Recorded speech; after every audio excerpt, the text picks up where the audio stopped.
Welcome to Emotionally Balanced with Dido Balla, where we make emotional regulation easy and accessible for you and everyone. Join me and my guests for real conversations and practical tools to help you navigate life's ups and downs with confidence, calm, and clarity.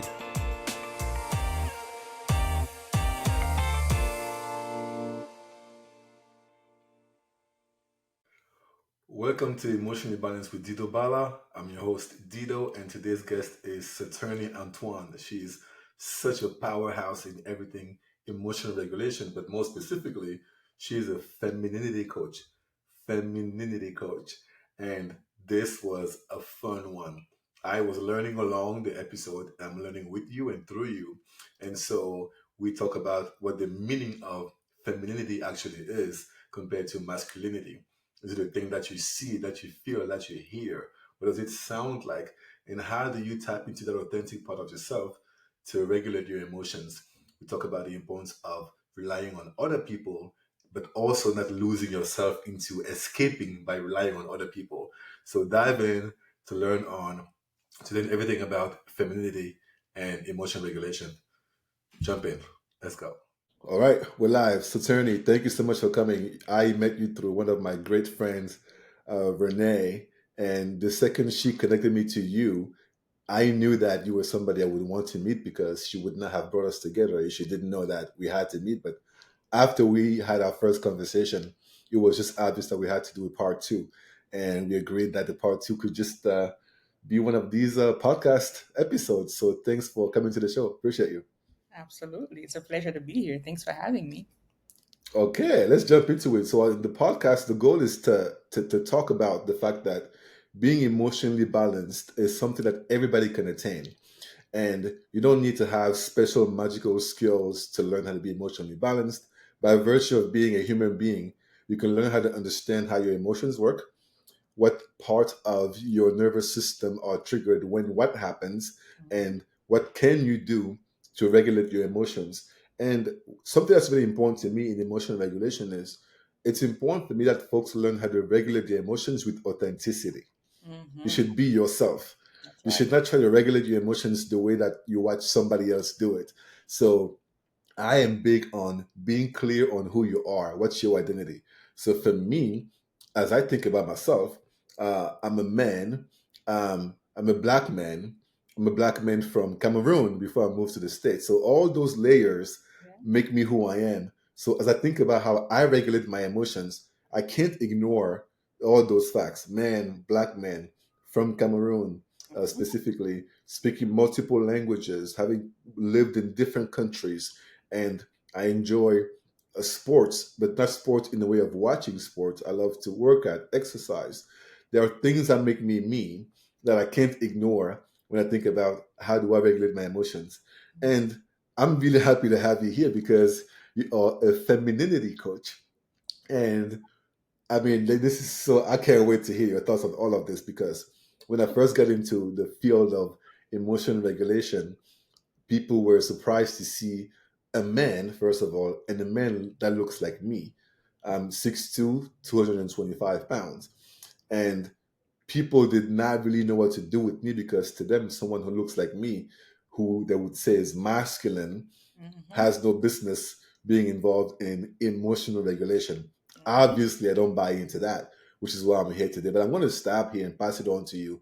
Like, what is coming to your mind as you hear me talk about the importance of regulating my emotions, tapping into my own identity, but thinking about the fact that I'm a man and folks associate masculinity with a certain way of being and associate femininity with a certain way of being as if it's binary. What are your thoughts on that? Oh, this is so good. I mean, I cannot tell you the amount of, and I work with a lot of women, as you can see, but I also talk to a lot of men, whether it be in my personal life, whether it be professional, whether family. And I hear it all the time. It's all exactly what you say. It's almost like there's this expectation as to what masculinity is. But I think that's also what's killing our society because people feel that a man can't cry, a man can't feel. But in reality, if that was the case, then why is it that men actually feel, right? We're just suppressing it based on what society is expecting of us. And so, because we're human beings, therefore, it shows up in different ways: the stress, the suicide, the lack of, we're not balanced, right? So, I think it's really a misconception, because if you can feel it, then you're meant to feel. You're a human being. So, what are you doing with it? It's really based on understanding you versus what society is expecting of you. And I think there's a big, big discrepancy in that. So, listen. Let's go into it right away, because I'm taking a deep breath, because just you sharing those two things right away, crying and feeling, those are two ways in which you can regulate your emotions. Mm, When your nervous system is telling you that you need to cry and you suppress it, you are not going towards being emotionally balanced. You're not regulating. You are denying your body the natural way in which it wants to regulate. mhm. And often, all you need to feel emotionally settled is to actually cry. So I'm sharing with the audience. I told y'all this is all about simple tools that anybody can use. Crying is a way to regulate your emotions. And then you said feel. One Mhm. of my favorite books, I think it's one by Mark Brackett, Permission to Feel. Mhm.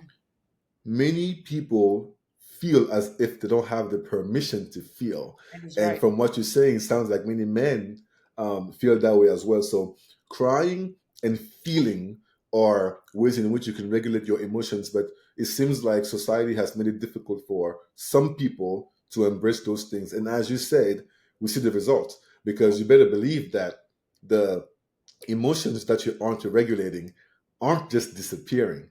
Nope. They're staying inside, and they show up somehow, somewhere. So take us a little deeper into the path of either ways in which people should regulate, can regulate, or thinking about that whole idea of masculinity and femininity, especially when it comes to emotional regulation. Because I don't know, right? Because if the stereotype is that men can't cry and can't feel, does that mean that since women can cry and can feel, that they are generally better at emotional regulation? I don't know. Just take us somewhere. Take us somewhere with this. I love that. And the beautiful thing is, as you speak about emotional regulation, for men and women, again, society plays a big role, as we've spoken about. But I think it doesn't have to stop there too. Because first of all, I think as a person, you have to come to terms with where you are, right? So let's just say you're a woman and you're going through something very difficult. Oftentimes my clients, they go through breakups, divorce, difficulty at work, all these different things, impacts how they feel and how they're processing it. But for men as well, the workplace could be tough. There's certain expectation that they have to lead and provide. And so if they're not in a certain place in their lives, they may feel the pressure of society, right? But so let's just say you have a man and a woman who's going through stressors in different ways, because we do go through stressors in different ways. And then you come home. How do you regulate that? So let's just say society is expecting women can cry and they can feel, and so they do. They go to their girlfriends, they cry or whatnot. Men can't cry, and so what do? They suppress it and they keep going about life. So I'm looking at a woman who may be crying and feeling, and she may still not necessarily reach a point where she's really fully regulated, because she may be stuck just doing that. Mm. Or you can have a man who's suppressing. Definitely, he's not going anywhere. But I think even in that, if we were to take a moment and say, okay, this is what society is expecting of me, this is what the world is expecting for me to do. But let me sit with myself. What do I need? I feel like we have to be authentic within ourselves. What do I need? Because, like you've mentioned, our bodies, I think God is a powerful being, because he will allow our bodies to tell us what we need. And it's not to say we should only tap into what the flesh is saying to do. That's not where I'm going. But also, too, we have to understand, like, there's an inner knowing. I need to go for a walk. I need to cry. I need to work out. I need fresh air. You see what I mean? And I think for men, specifically speaking, for them it could be, okay, let me just go release that. Let me go to the gym. Let me go for a jog. Let me cry. Sometimes it's that too. But I think it's not limiting it to what society is telling you. What is your body requiring, right, for you to do at that moment? Now, I'm not saying this is permission for you to go out there and do like sleeping around, and because I think there's also a destructive way of releasing the stress, which could take you deeper into certain bondages. But I think there's always a healthy way of releasing. Forget what society's saying, tap into what you need, and then you'll just start seeing how much life gets easier, right? A lot more I can say, but would love to hear your thoughts as well as to what I've shared. Yeah, so let's go into it. So I think what you we're both speaking on is the importance of knowing yourself, Hmm. right? It is not knowing yourself as who society has told you you're supposed to be. That's right. And as I started working in mindfulness, I met so many people who were so uncomfortable with the idea of sitting down Whew. quietly for Yes. 30 seconds. It's like, what are you running away from? Like, whoa, like you would not imagine the things that adults would do Yeah. to avoid sitting down and being still. And I'm not suggesting that the only way to regulate your emotions is to sit down. No. But I'm saying, maybe there's a reason why you feel so uncomfortable being alone with your own self. Yeah. And if we go back to what you and I are talking about, how can you know yourself if you don't spend enough time just with yourself?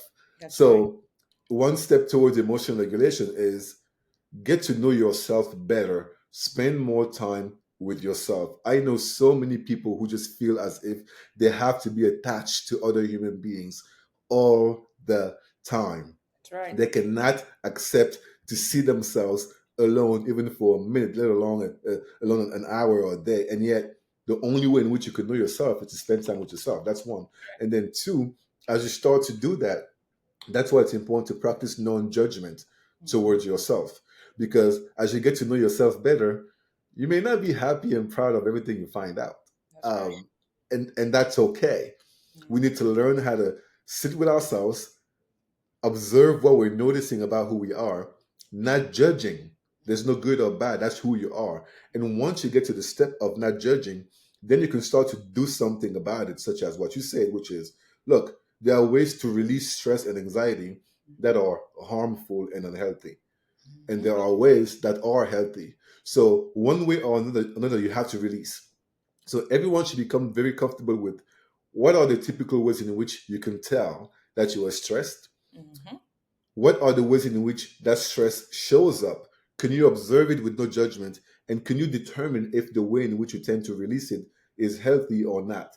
Because once you identify it, you can say, look, I got to be honest, after a week or 2 weeks of journaling about my emotions and the way I release, I realized that the way in which I release is taking it out on my girlfriend, Mhm. on my wife, Mhm. on my little brother, Mhm. on people online. Mhm. And once you realize that, I want you to sit back, observe that, tell yourself it's okay. You're a human being. There's Mhm. nothing wrong with you that you realize this. Now you have to get to work. And how Right. do you shift this way of releasing towards a more healthy way of releasing, even if it's something as simple as what you listed, which is going for a walk, going for a jog, or going to the gym? Hmm. Listen, powerful right there. And I think what you said, what gets so many people stuck is that, I cannot tell you the amount of women I've worked with who are not able to sit with themselves. And it's not because they don't want to, but nobody has taught them how to. And one of the biggest things I've also noticed is, especially when I start coaching them, because oftentimes they're like, that's why they hire me, because it's like, I can't do this by myself. One of the things I realize is, I call it escapism, Dido. It's like escapism. And escapism could look like anything. It could look like overworking. It could look like, let me have wine night all the time. It could even look like something good, let me read a book. It's not what you're doing, it's why you're doing it. Mm, If mm, I'm taking a trip because I'm trying to escape my emotions, I'm escaping. yeah. If I'm reading a book because I don't want to sit with myself to figure out why I feel the way I feel, I'm escaping. So it's not really what you're doing because I'm doing something positive, but why are you doing it?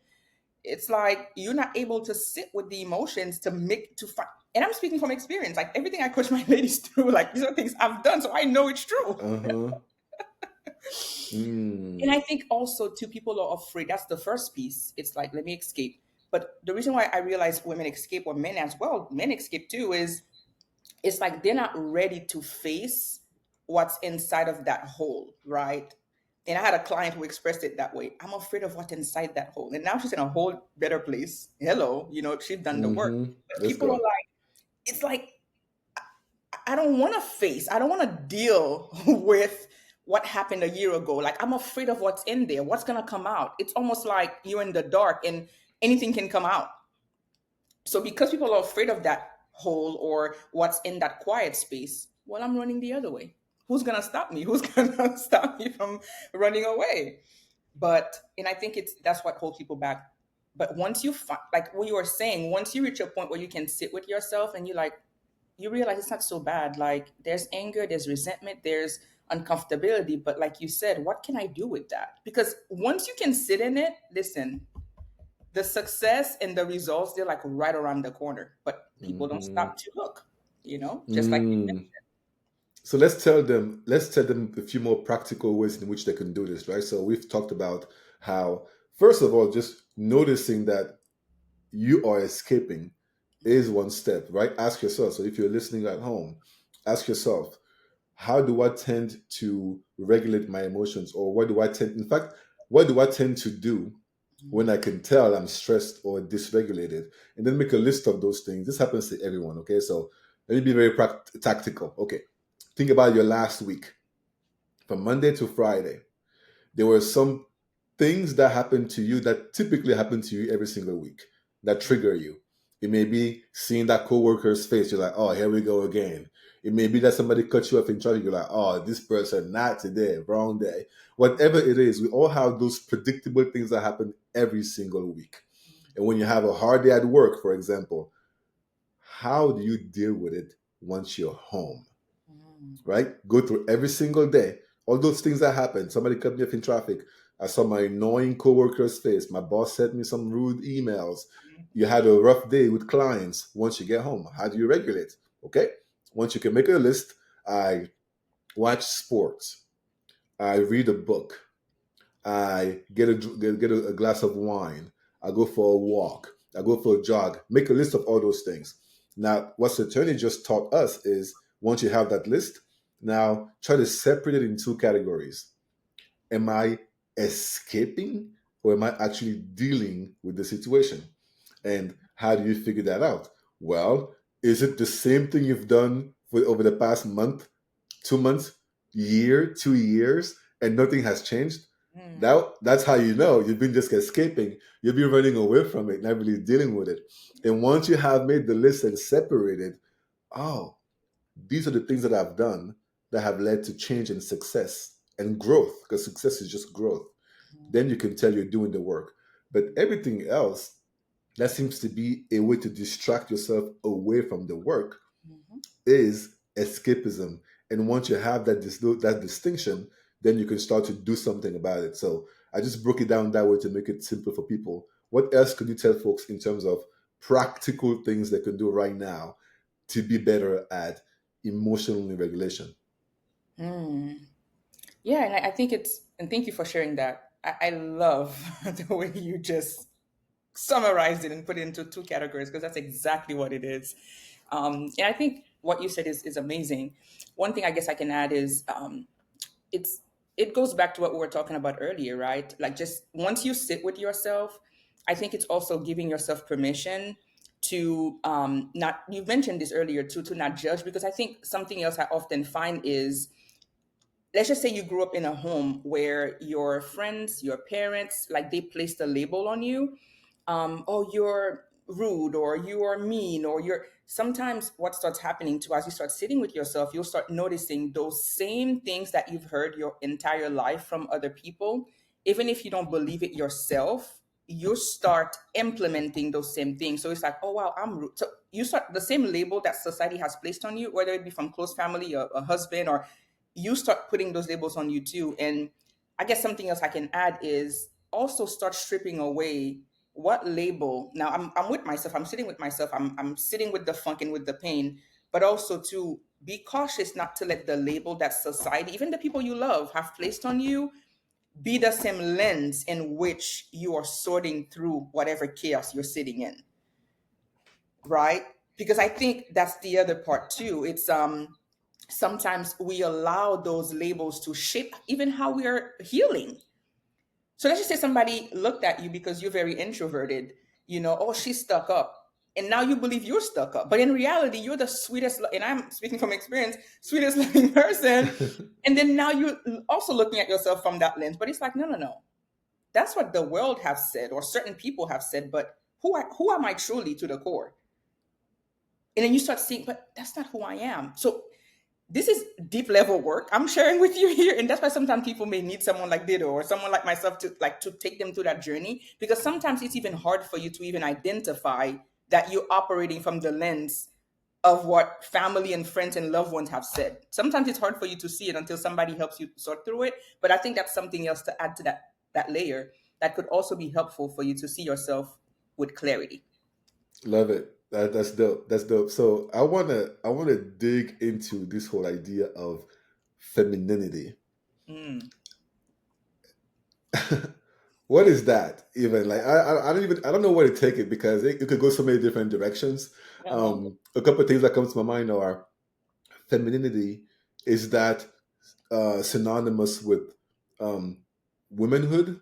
Mm. Um, is there a part of femininity that has a role to play, or that shows up in men, in Mm. masculinity? Is masculinity showing up in women? And Mm. you hear about toxic masculinity. Mm-hmm. Like, there's so many thoughts that I have now. It's like I want to give you the alley oop, you take it where you want to go, but these are very interesting concepts, especially in today's society, that are Mm-hmm. being discussed by people. So, as somebody who specializes in coaching people, women, in femininity, what can you tell folks that can help them better understand how to figure out what's up with them internally, and how to be with themselves internally? Because part of being emotionally balanced is learning who you are, and learning how to be with who you are, instead of running away from who you are. That Mm-hmm. was a lot, but take it where you want to take it. I love it. I love that. And I'm so glad I'm having this conversation with you, Dido, because, sometimes when I work with women, it's interesting. I always hear, what about the men? My husband was here too. What about the men? Do you work with men too? And I'm like, yeah, because the work that we do with women, it directly impacts the men, and Mhm. vice versa. But I think it's awesome that you're here, because I can't wait to dive into your mind as well regarding this. But I think for me, when I think about that, like, people, first of all, they don't, a lot of people, they have the wrong definition of femininity and masculinity. They're looking at it from the lens of, like you were saying, oh, a man cries, he's feminine. And I think sometimes that's what people are looking through the lens of. First thing, I'm like, we're first of all human. But secondly, I think truly and honestly, there's certain qualities that God naturally gives to women and men, naturally. Like, but I think first thing I'll say is there are societal things that blocks it. There are things we go through that strips it away.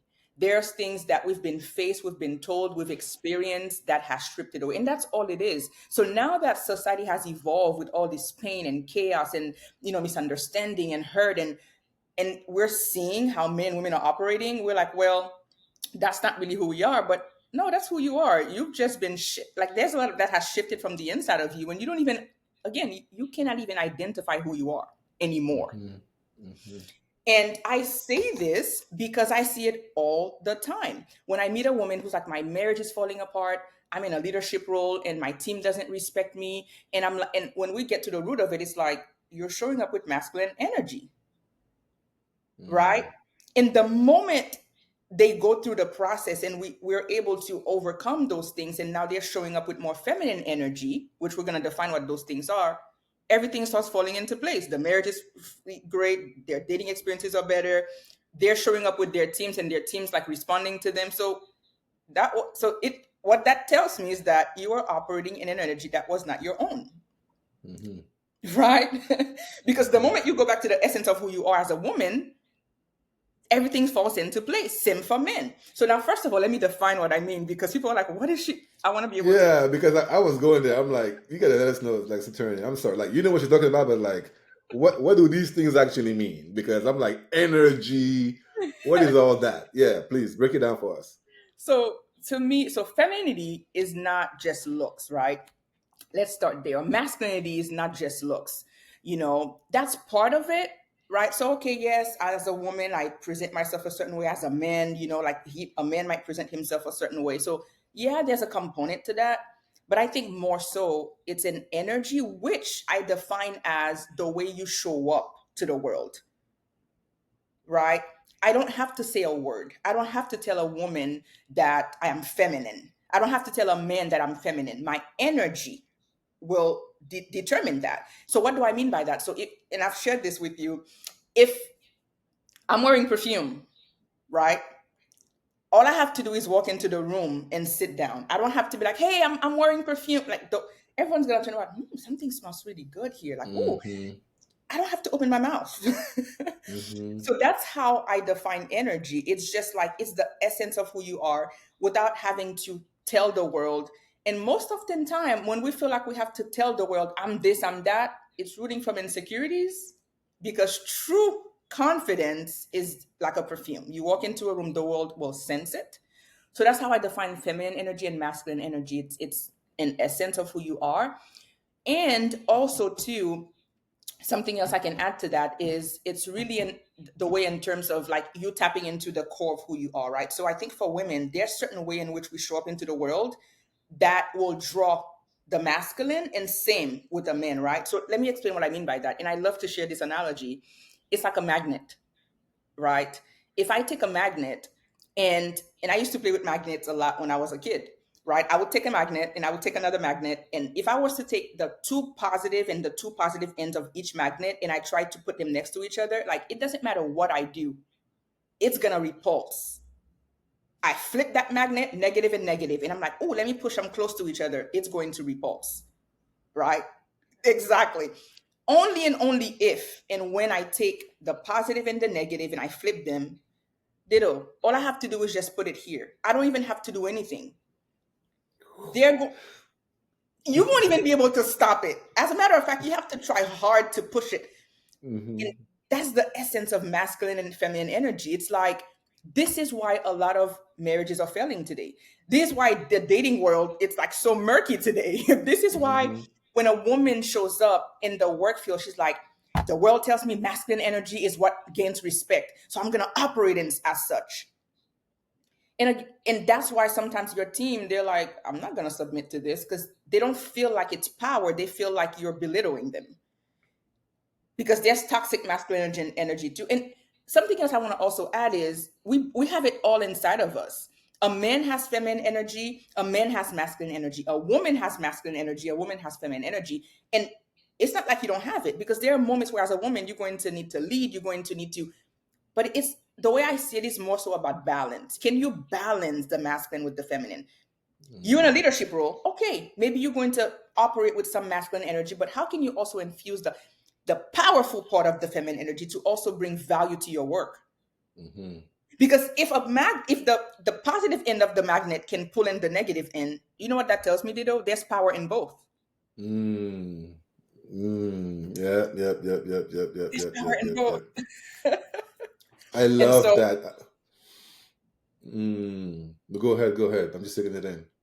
yeah, and so I think the problem that women face today is that they've been taught, because now there's the whole feminist movement.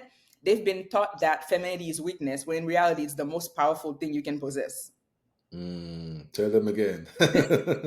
Let them know. Let them know. Because if my energy can draw in the masculine, that's the most powerful power that I have. And so I think it's realizing that it's a societal thing again. The society is killing us to make us believe men is against us. And it's like, but in reality, if we can come together as men and women, like we have no idea how much more we can accomplish. All I have to do is be me and tap into what I have, which is my energy, my feminine energy. And also knowing when to take the hat off. Yes, I'm at work, I have to lead, that's cool. But when I come home, do I know how to take that masculine hat off and put the feminine hat on? Because that's the most powerful thing I can have in my home. And vice versa for Mm. men. But I don't want to jump into the men. There's a lot I can say too regarding the masculine energy. But maybe that's something you want to add, Dido. I would love to hear your heart as No, well. I mean, I'm going to share my thoughts, but look, you're the expert here because I haven't. dabbled too much into trying to understand what those things mean. Mm. But the reason why I can connect to what you're saying is that what I'm hearing you saying is that this is about authenticity again. Mm-hmm. It's about tapping into who you actually are. Mm-hmm. That energy you're talking about, the way you show up, is something that's unique to you and that's inside. Mm-hmm. And it seems like we get caught up trying to play Yep. a role that takes us away from who we actually are. That's right. And if we bring it back to being emotionally regulated, to be emotionally balanced, you need to tap into who you actually are, not into what you're told you're supposed to be. So it seems like intuition Mm-hmm. is really important here Mm-hmm. because I'm listening to what you're saying. You're saying energy. You're saying how you show up. You're talking about the magnets. All those things aren't necessarily tangible, Mm-hmm. right? So that's why this is a little difficult to really discuss in a tactical way. But what I'm hearing is that your authentic self and your intuition are already telling you what energy to tap into. Mm-hmm. And if you are in a position, in a relationship, or at work, often the reason why you aren't doing well is because there's misalignment between what your internal energy is telling you as well as what your intuition is telling you That's right. compared to the way you're choosing to show up. It's like misalignment. It's like I always think about if I'm dealing with a conflict and I'm taking some actions, what's my body telling me as I'm doing that? Mm-hmm. Or if I'm hanging out with someone, what's my body telling me? If somebody's name pops up on my phone, like they're calling me, That's right. like so, there's something about that intuition, and and I like that you say that they're both powerful. Mm-hmm. They're both powerful because the positive can draw and the negative can draw. So this is not a competition to see who is winning or better. That's right. This is complementary, and I find that message so compelling, especially today, because what that tells me is that some of the emotional balance that you're seeking is in somebody else. Ooh. Right? And so, really, you've done some of the work internally, but the missing piece is in finding that person and coming together. Because Mm-hmm. once you're together, nothing can stop you. I mean, this right here for me is like a huge breakthrough, and I hope that people who are listening can figure this out. Mm-hmm. Often, that emotional balance and regulation is in the partnership that you create with someone else. And the way I'm thinking about this does not have to be a romantic relationship. Mm-hmm. This can be any relationship. It can be a best friend. It can Mm-hmm. be a sibling. It can be somebody you met somewhere. It doesn't matter. Like part of emotional regulation is having your people, having your tribe. Like sometimes you just know, you know what, based on how I feel right now, I just need my people. And Mm-hmm. sometimes just being around your people is enough. So if I go back to energy, sometimes you just need to be around the person that has a complementary energy, and you're all going to feel emotionally regulated and balanced. And this is funny to me that I'm saying all this because I've never said anything like this. Like I've never thought this way. I don't think like that in general, but I'm just trying to take what I'm learning from you and put it into my mental map of the world and connect the dots. And they're connecting because if you want to go back to what we know about emotional regulation, there are a few things that everyone should know about, right? When you feel dysregulated, a couple things. Number one, sleep. Mm-hmm. Always start there. Like when things piss you off that typically wouldn't piss you off at work or anywhere else, oh, always like, how much did you sleep last night? That's Yeah. easy, right? Yeah. Number two, food. People underestimate this. It's like, did you eat? Like, have you had food? Did you have breakfast? Like, that matters to your emotion, your nervous system. But Mm-hmm. number three, social interactions. Mm-hmm. Have you spent enough time with your people? Have you Mm-hmm. spent enough time with your person? Your Mm-hmm. person is that person who, when you are in their presence, your shoulders just relax. They don't even have to say anything, just being with them relaxes you. And so I know that from the neuroscience perspective of emotional regulation. So I connect that to what you're saying because finding that person that has that complementary energy is part of having the kind of social network that allows you to feel safe, Mm. that reminds you you can be vulnerable. You don't have to be perfect or performative all the time. And the more you can find those people, the safer you are going to feel, the more emotionally balanced you are going to feel. I'm just figuring it out talking to you that part of that is also feminine and masculine energy. Mhm. That's exactly it. And to go back to what you were sharing earlier, where men can, since we have both within us, like we're able to tap into what we need in each moment. So if a father has a child and they love their child and they're being nurturing to that child and they're kissing their child, and it's like it's like sometimes I think we look at it as I have to be macho and as because again, masculinity is leadership, it's provision, it's protection, and men naturally like that's how they're wired. But when you're loving on your child, are you gonna say I'm not masculine? Because you see what I mean. So it's like we have both within ourselves, and we just because like as a man you may dominate more in a certain way, and for as a feminine woman I'm dominating more in a certain way, it doesn't mean I can't tap into different roles based on what is needed. And also to go back to what you are saying, I love what you shared, where it's like part of the shift that we have that allows us to be regulated is to be around our people. I love that. I'll go a little deeper, Dido, on what I was sharing earlier. Again, hopefully it's helping someone who's listening here. Is sometimes even that is blocked.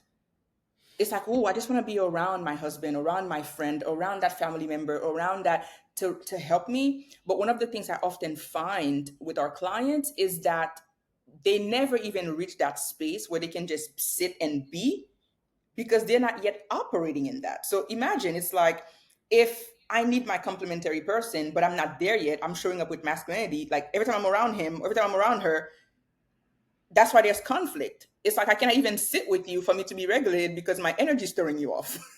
Mm-hmm. Mm-hmm. So before we can even get to that space where I can be around my people and it's like both of our energies are like intertwining, I have work to do, which is why when I work with women, I don't just teach them how to be, which is why I think this conversation is so powerful. I don't just coach them on how to tap into the feminine energy. I take them through the whole journey, which is first emotional health. You have to be healthy emotionally first. Like all those baggages we spoke about that's hindering you, I tell them your emotional health directly impacts your feminine energy. Mm-hmm. Your emotional health directly impacts your masculine energy. But I think Mm-hmm. too many people now they're like, oh, femininity is the soft life, and I just want to be demure, and I want to do this, but they don't want to do the emotional work to get there. Not demure.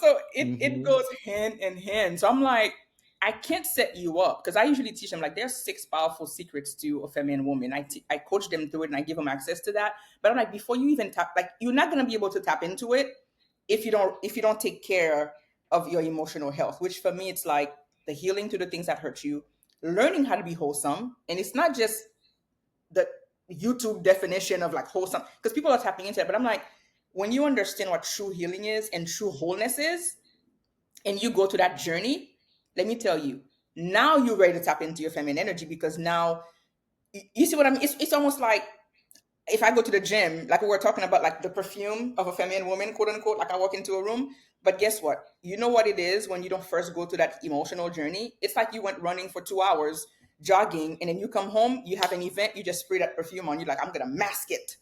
Mm-hmm. Guess what? You go to that same event, you walk into the room and you sit down. The world won't just smell that perfume. It's gonna be Yep. mist. Mm-hmm. And that's what a lot of people are doing. I want to be feminine, I want to be feminine, but they're not willing to go through the entire journey because once you learn how to become emotionally whole or emotionally healthy, now you're ready to tap into femininity. And now when you sit around your people, it's just going to be so effortless because you've done the work.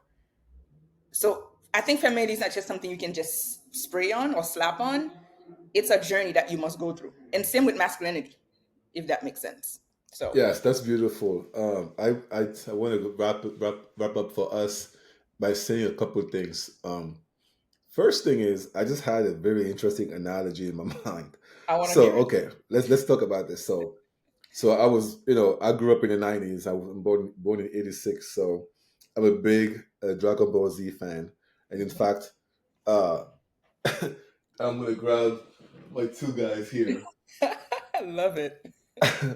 So this is Trunk Okay. and this is Frieza. So those who know. Those who don't know, don't worry about it. Um, but I am sharing that because together you're better and you're stronger. Hmm. However, in order to be the best version of together, you have to be the best version of yourself first, right? If you show up unprepared, you Right. won't be ready to meet that person where they are. So, Right. Dragon Ball Z is very interesting. You can become a Super Saiyan. A Super Saiyan is like next level of a warrior. And in order to unlock the ability to become a Super Saiyan, you have to train a lot, Hmm. like a lot of training to make yourself emotionally strong and physically strong, like really, really, really strong. Once you reach that level, then you learn how to transform yourself from regular to Super Saiyan. Then there's this thing that they call fusion. Fusion is when two warriors perform a little like dance thingy, then they connect their fingers and they become one being that is twice as strong, at least as the one. It's beautiful. So the Come goal on. is to do a fusion and become a new warrior. But the problem is, if you show up to the fusion unprepared and you aren't strong enough, it's not going to Ooh, happen, right? that's right. You both need to have done the work. Yep. And once you both show up as your best self, Hmm. you do the fusion, the Super Saiyan that shows up as a fusion, it is unstoppable. Come on. Unstoppable. So that's how I understood what you said, because Yeah. as much as we need to be completed by somebody else, we have to start with ourselves. And I want to end on that because this journey, at the end of the day, it starts with you. Hmm. It starts with you. You have to know who you are. You That's right. have to understand yourself. You have to spend time with yourself. That's right. So, just to recap, everyone, before we jump into any tools that you can use as a guru somewhere, before you can go hang out with the gurus, the friends who are always make you feel comfortable, spend time with you. Yeah. Because even in order to find out who you need to call, whether it be a coach or a friend, you got to know you, because you got to tell them what you need. So spend time with yourself. Hmm. We were very tactical on this episode. We told you exactly what to do. Go back to your week, exactly what to list, what to journal, exactly how to separate between what's escapism and what is not, and how to start shifting. So go through all those steps for yourself first. And then once you've done that, believe that the version of you that shows up in communion with other people is Hmm. going to be a dope one that people actually want in their lives. That's right. I'm going to pass it on to you, sister, for the last word. This has been amazing, but I can tell we're also probably going to have a follow up to this. But for now, close us off. What are a few last things you want to share with folks who are listening?